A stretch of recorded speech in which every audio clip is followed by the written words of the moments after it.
સુરતના પૂણા વિસ્તારમાંથી એક વિચિત્ર ઘટના સામે આવી છે, જેમાં પૂજા સામગ્રી સાથે એક પરિવાર ભૂલથી 2 લાખ રૂપિયા કેનલમાં પધરાવી બેઠો હતો।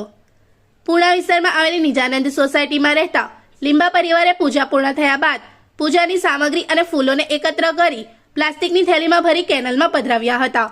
જો કે આ દરમિયાન ભૂલથી 500 રૂપિયાના 4 બંડલ એટલે કે કુલ 2 લાખ રૂપિયા પણ તે જ થેલીમાં ભરાઈ ગયા હતા।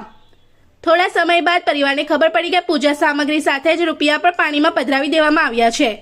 ત્યારબાદ તરત જ ફાયર વિભાગને જાણ કરવામાં આવી હતી।